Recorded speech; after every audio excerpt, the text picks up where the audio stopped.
everyone. My name is Sandra, and thank you so much for tuning in. All right, y'all. Today, we are going to discuss how everything that glitters is not gold. And Tia Mowry's downward spiral is a testament to this. Now, I grew up watching the Mowry sisters. I loved me some Sister Sisters, 17 Again, and Switches. I also enjoyed watching Tia on The Game. So my whole life, I've been a fan of the Mowry sisters. Up until a little bit ago, I also loved how both of them were married and had beautiful families. So many Black female stars from the 90s seemed to be alone or divorced, and it was refreshing to see that the Mowry sisters were defying that trend by having families and being married.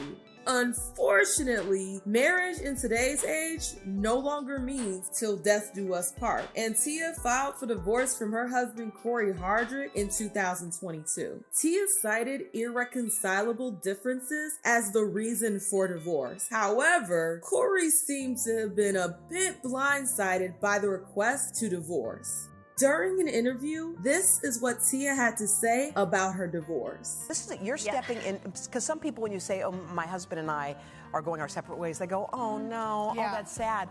But you actually see this as a celebration. A celebration. I really do. It is really odd to live in a day and age where breaking up your home is viewed as something to celebrate. Now, Tia isn't alone in this sentiment because it's become extremely popular to throw divorce parties after finalizing your divorce. I can't get behind celebrating breaking your vows and disrupting your child's life.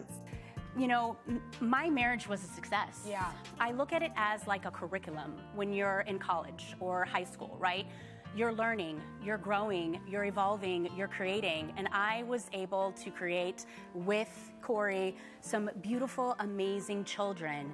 And at the end of that curriculum, and at the end, there's a graduation. Calling a marriage a success when you are literally getting divorced is wild to me. Referring to your marriage as a curriculum you graduate from really defeats the purpose of getting married in the first place. This type of ideology is truly harmful to those who plan on getting married because it undermines the vows you take when you say I do. In my perspective, relationships you have prior to marriage are supposed to prepare you for finding the right one and being a suitable partner in a marriage. Now, what Tia said is ass backwards. And I feel like people look at, when they look at marriage, that success equals longevity.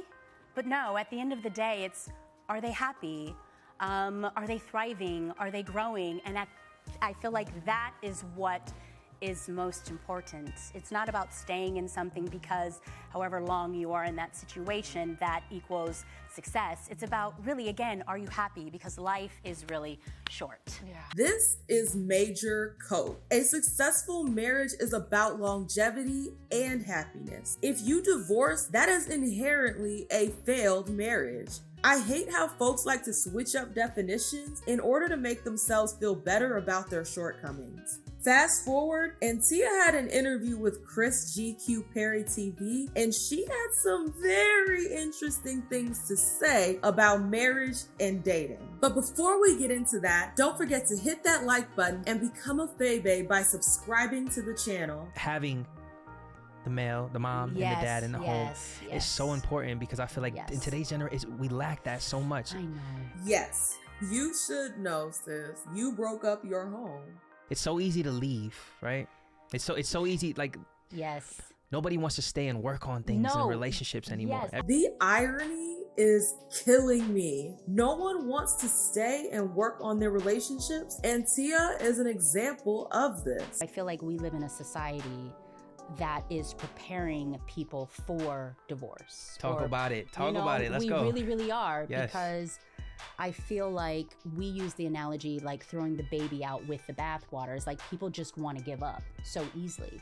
And it's like, oh, if Keisha's not doing what she needs to do, then whatever. We're just gonna there's 10 other Keishas. Again, the irony has me in a chokehold. Yes, society is grooming couples to choose divorce, and it's concepts like I graduated from my marriage that feed into that. I wonder if she was able to find 10 other Coreys. Talking about how important it is to keep, those morals and values when it comes to relationships. I feel like we have lost that, you know? Absolutely. And I think how we get back to that is having examples. Upholding the values and morals doesn't involve divorce. The statements she's making now completely contradict her original statements she made when she filed for divorce. Hopefully, seeing the grass on the other side taught Tia the importance of cherishing loved ones and upholding your vows. Let me ask you, Tia. Okay, go ahead. How hard is it in the dating world now? Oh my God! What is it like out there for a single woman? Do we have a shot of tequila? No. It is very tough. I will say I've only been in the dating world for, I want to say 3 months now, and it is exhausting. It's exhausting. I want to throw the towel in. Being single and dating may seem like so much fun and exciting, but it does not compare to having someone you love that you can depend on to be there for you. My last relationship when dating was, when I was, dating this person, it was beautiful. It was amazing. It was wonderful. There was courting that was, involved. And I was saying how I feel like that's no longer, present, meaning like people just don't court each other anymore. And this person was like, well, that's old news. Like people just don't do that anymore. There's just this whole new way of doing things. And I'm like, you mentioned tradition, and I think that's where it kind of needs to go back to.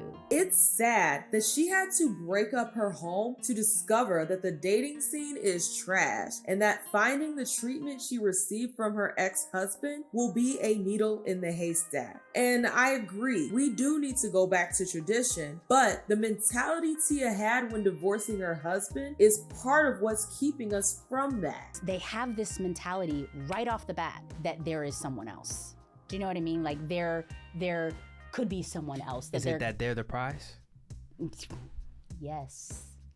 We talking deep here. Yes. We about to get into it. Oh my God, that the man is the prize. The man is the prize. Yes. I'm talking loud. Yes. That is so true. Like they've taken it off of the woman. The irony has me clutching my pearls. Maybe she's speaking from her experience and thinking that she could do better than Corey. Also, I hate this prize conversation. Both people in the relationship should be cherished and viewed as the prize. And honestly, anyone shouting about how they are the prize probably ain't shit. After folks gave their commentary on this interview, Tia posted this tweet. Just because the dating life is complicated doesn't mean I'm going to go back to something that no longer served me. That's like saying if I don't book an audition or a part right away, I'm going to give up on my dreams as an actor. Please just stop. I ain't that weak. My question is, was there someone to go back to? Would Corey have even taken her back after she left him? I honestly feel like we have a hard time admitting when we've made a mistake. So rather than taking that responsibility, we double down and say everything is fine when it's clearly not. Pride and ego really stifles our growth and will keep us from being happy out of fear of appearing weak or wrong. This whole situation is a testament to everything that glitters is not gold. While living the single life may seem glamorous if you've been tied down, time and time again, we see that watering your grass is probably the better choice. Until next time.